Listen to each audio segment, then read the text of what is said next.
Hello दोस्तों, नमस्कार, good morning, जय हिंद। मित्रों, आप सभी का स्वागत है। आज है 18 अक्टूबर और 18 अक्टूबर के करंट अफेयर में आप सभी मित्रों का हार्दिक स्वागत है। तो हम इसके साथ स्टैटिक जीके भी डिस्कस करेंगे और करंट अफेयर तो डिस्कस करेंगे ही। तो चलिए शुरू करते हैं। पहला क्वेश्चन हमारा है। पहला क्वेश्चन क्या है? ग्लोबल हंगर इंडेक्स 2023 में भारत का स्थान क्या है? बताइए। ये इंडेक्स जो जारी हुआ है, ग्लोबल हंगर इंडेक्स, इसमें 2023 में भारत की क्या रैंक है? भारत की रैंक है 111 यानी 111। और कितने कंट्रीज में? 125, 125 देशों में भारत का स्थान कितना है? भारत का स्थान 111 है। और 2022 में भारत का स्थान कितना था साथियों? 2022 में भारत का स्थान था 107। 107वें स्थान पर था भारत। और कितनी कंट्री थी? कितनी कंट्री थी? 117। 117 कंट्री थी। और 2021 में देखिए हमेशा भारत के स्थान जो है फिसलता हुआ जा रहा है। और 2021 में इसकी रैंक क्या थी? 101। उस समय कितनी कंट्री थी? 121 कंट्री में 101वां स्थान था। लेकिन हमें 2022 का याद कर सकते हैं, क्योंकि पूछ सकता है कि पिछली साल ये कितने रैंक फिसल चुका है, कितनी पिछले साल इसकी रैंक थी। तो 107 था और अब की बार हो गया है 111, 125 देशों में से। ठीक है, तो इतना आप लोग याद रखिएगा। और देखते हैं।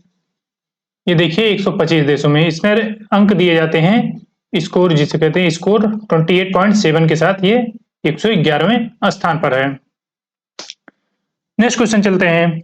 और हाँ, ये लास्ट में सबसे लास्ट के टॉप थ्री, बॉटम थ्री आप कह सकते हैं। बॉटम थ्री कंट्रीज कौन कौन सी हैं? एक बेलारूस हो गया, बेलारूस, बोस्निया,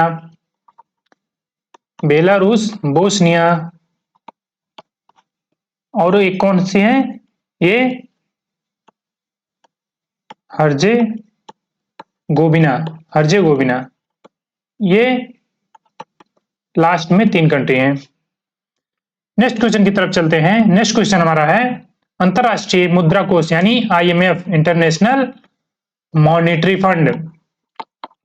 ये वित्तीय वर्ष हम भारत के 2023-24 में जो भारत का विकास का अनुमान लगाया है, ये पहले तो कम किया था, लेकिन अब प्रेजेंट टाइम में कितना कर दिया है? इनकी रेटिंग्स हमेशा घटती बढ़ती रहती हैं, जैसे 2-3 महीनों में एक गिराती बढ़ाती रहती हैं। तो ऐसे जब एग्जाम हो तो तभी आप लोग इनकी रेटिंग्स याद रखना। वैसे जो अच्छी अच्छी ऑर्गेनाइजेशन है, जैसे IMF हुआ, वर्ल्ड बैंक हुआ, इन सभी चीजों का स्टैंडर्ड पुअर फिच, ये कुछ 3-4 हैं जिनको आप याद कर सकते हैं। तो ये 6.3 कर दिया है। कितना कर दिया है? 6.3%। तो आप लोग इतना याद रखिएगा।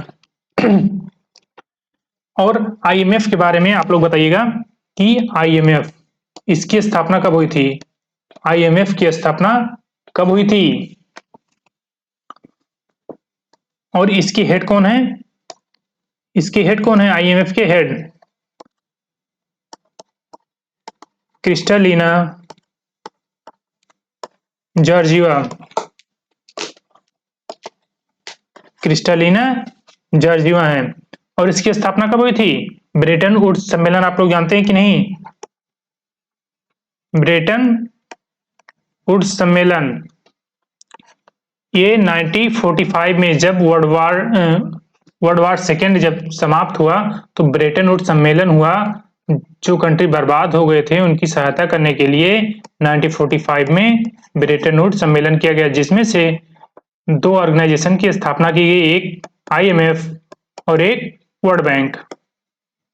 वर्ल्ड बैंक, तो ये दोनों की स्थापना हुई थी 1945 में, आप लोग याद रखिएगा। नेक्स्ट चलते हैं। अंतरराष्ट्रीय मुद्रा कोष, देखिए इसमें दिया आप लोग को डिटेल, आप लोग पढ़ना चाहें तो पढ़ सकते हैं। जितना इसमें है हमने सबको बता दिया है। देखिए जैसे वर्ल्ड बैंक ने अक्टूबर में ये 6.3 ये भी कर दिया है। लगभग सभी के सेम होते हैं, जैसे ADB ने भी 6.3 कर दिया है। और इधर देखिए ये 6.1 बताया था IMF, लेकिन अब इसने भी 6.3 कर दिया है। तो ये आप लोग को मोटी मोटा याद रखना है। नेक्स्ट क्वेश्चन है दोस्तों, विश्व खाद्य दिवस 2023 की थीम क्या है? इसकी थीम क्या है वर्ल्ड फूड डे की? तो क्या थीम थी और कब मनाया जाता है? ये 16 अक्टूबर को, 16 अक्टूबर को हमने पढ़ाया था कि विश्व खाद्य दिवस मनाया जाता है। इसकी थीम क्या रखी गई है? वेरी इंपॉर्टेंट है, बहुत इंपॉर्टेंट, स्टार लगा लीजिए थीम पे तो जरूर। Water is life, water is food, leave no one behind. Okay, तो ये थीम है, water is life, water is food, leave no one behind. तो ऑप्शन बी इसका राइट हो जाएगा, इसकी थीम है। ओके, और वर्ल्ड फूड ऑर्गेनाइजेशन के बारे में आप सभी जानते हैं कि नहीं? वर्ल्ड फूड ऑर्गेनाइजेशन, केवल हम एक क्वेश्चन से पूछेंगे कि इसका हेडक्वार्टर कहाँ है? इसका हेडक्वार्टर कहाँ पर है? वर्ल्ड फूड ऑर्गेनाइजेशन, तो ये रोम में है। कहाँ पर? रोम, इटली की राजधानी रोम में हेडक्वार्टर है world food organisation. Next question है, कौन सा संगठन पासपोर्ट टू अर्निंग यानी P2E, P2E passport to earning पहल संचालित करता है? तो ये किसने शुरू किया है? पासपोर्ट टू अर्निंग ये किया है यूनिसेफ ने। ऑप्शन सी इसका राइट हो जाएगा, यूनिसेफ। यूनिसेफ आ गया तो जो भी चर्चा में आएगा उन्हें हम डिस्कस जरूर करेंगे। तो यूनिसेफ, इसका फुल फॉर्म क्या है? United nation, united nation international, united nation international children's, children's fund, emergency fund, children's emergency fund, emergency fund,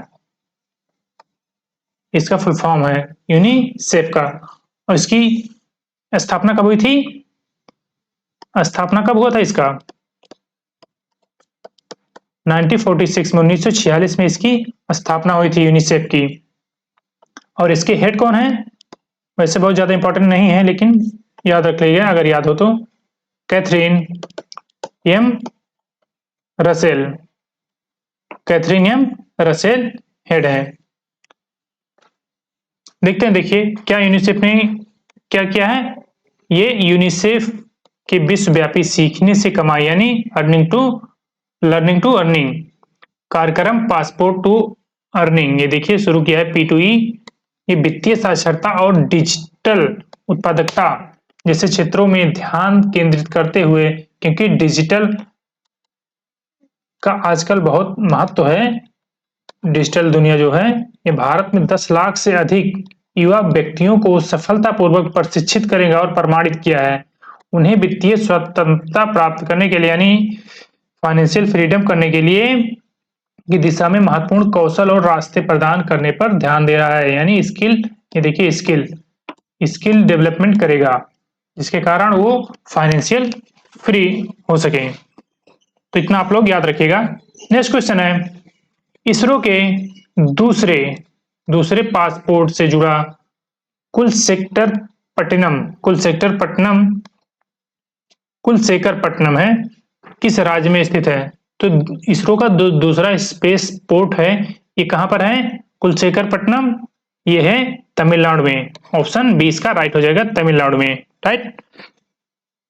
next question है, और यहाँ पे देखिए इसरो का दूसरा स्पेस पोर्ट तमिलनाडु के थूथुकुडी जिले में, कहां पर है? थूथुकुडी जिले में कुलशेखरपट्टनम में लगभग 2 वर्षों में बनेगा, अभी बना नहीं है, अभी केवल ये इसका अनावरण किया गया है कि यह विशेष रूप से निजी क्षेत्र द्वारा विकसित छोटे उपग्रह यहां से प्रक्षेपण किए जाएंगे, SSLV द्वारा समर्पित। और ये 2000 एकड़ जमीन का अधिग्रहण हो चुका है जो 2 साल में बनकर तैयार होगा। राइट। नेक्स्ट क्वेश्चन है, ओलंपिक खेल लॉस एंजलिस 2028 में किस खेल को शामिल किया गया है, करने की घोषणा की गई है? तो बताइए ओलंपिक में जो 2028 में जो खेल शामिल किए जाएंगे इनमें से वो कौन सा है? तो कौन सा हो जाएगा? ये T20 क्रिकेट है। क्रिकेट को भी शामिल किया गया है, क्रिकेट प्रेमियों के लिए खुशखबरी है, अब इसमें भी वो मेडल देखेंगे। और इसके साथ और कितनी खेलों को शामिल किया गया इसमें? इसमें कुल 5 खेलों को शामिल किया। एक तो क्रिकेट हो गया और दूसरा हो गया स्क्वाश, स्क्वाश, दूसरा क्या हो गया स्क्वाश, और तीसरा हो गया बेसबॉल, बेसबॉल, बेसबॉल या सॉफ्टबॉल, सॉफ्टबॉल, और चौथा हो गया फुटबॉल, फुटबॉल हो गया चौथा, और एक पांचवा हो गया लेक्रोस, लेक्रोस। तो आप लोग ये पांचों खेलों का नाम याद रखना जरूर कि इन्हें 2028 के लॉस एंजलिस जो खेला जाएगा ओलंपिक, यहाँ पर इन्हें शामिल किया गया है। ओके, हर वर्ष लगभग कोई ना कोई खेल शामिल हो जाता है, तो आप लोग इतना याद रखिएगा। और देखिए आईओसी इंटरनेशनल ओलंपिक कमेटी ने ये किया है T20 cricket and 4 others sports, जो हमने बताया अभी लॉस एंजलिस में खेला जाएगा 2028 में। ओके, नेक्स्ट क्वेश्चन है, भारत में सबसे बड़ा समुद्री कार्यक्रम कौन सा है? तो बताइए भारत का सबसे बड़ा largest maritime event of India ये कौन सा है? Global maritime summit. कौन सा है? Global maritime summit. ऑप्शन इसका राइट हो जाएगा। और देखिए यहां पर global maritime India summit 2023 from, ये क्यों चर्चा में? क्योंकि ये 17 से 18 अक्टूबर मुंबई में आयोजित किया जाएगा। कहां पर? मुंबई में।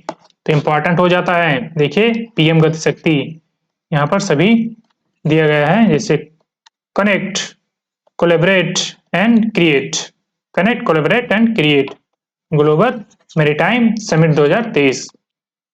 ओके, नेक्स्ट क्वेश्चन है, 2023 में न्यूजीलैंड आम चुनाव के बाद निर्वाचित प्रधानमंत्री कौन बने? तो न्यूजीलैंड के पीएम कौन बना?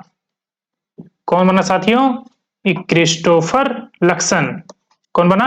क्रिस्टोफर लक्सन, ये पीएम बने न्यूजीलैंड के। तो इन्हें याद रखिएगा, पूछ सकता है क्योंकि इन्हें नए प्रधानमंत्री बने हैं न्यूजीलैंड के। नेक्स्ट क्वेश्चन देखते हैं। और इधर देखिए भैया क्रिस्टोफर है लक्सन, ये देखिए बाल वाल सब निकलवा दिए हैं, तो इन्हें आप लोग याद रखिए Christopher Luxon, new prime minister of New Zealand.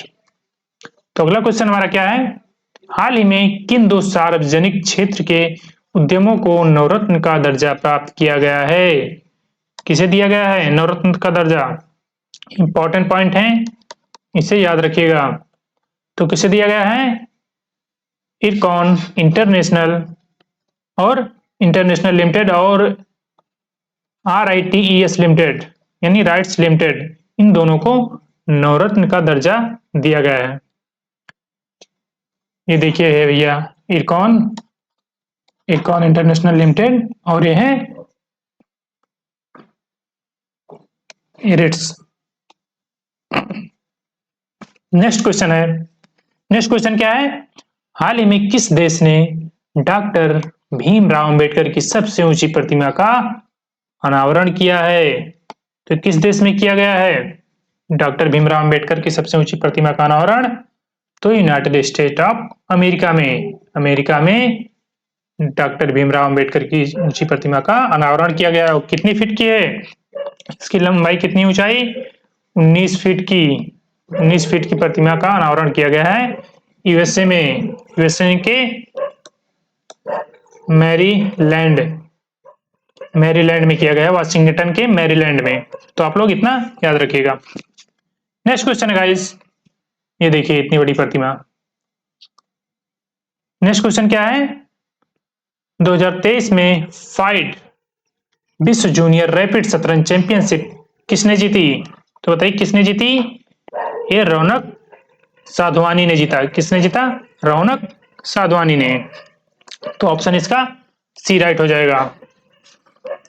तो ये हमारे 10 क्वेश्चंस समाप्त होते हैं जो कि इंपॉर्टेंट हैं। आप लोग इसे रिवाइज करते रहिएगा और नोट्स जरूर बनाते रहिएगा। अगर जो आता हो आपको उसे लिख भी सकते हैं, नहीं भी लिख सकते हैं, अदरवाइज आप इसे अच्छे से प्रॉपर नोट्स बनाइए और उसे रिवाइज करते रहिए। तो मित्रों, अपना साथ बनाए रखने के लिए बहुत बहुत धन्यवाद। मिलते हैं कल एक नए सेशन में नए जोश के साथ। तब तक के लिए जय हिंद, वंदे मातरम।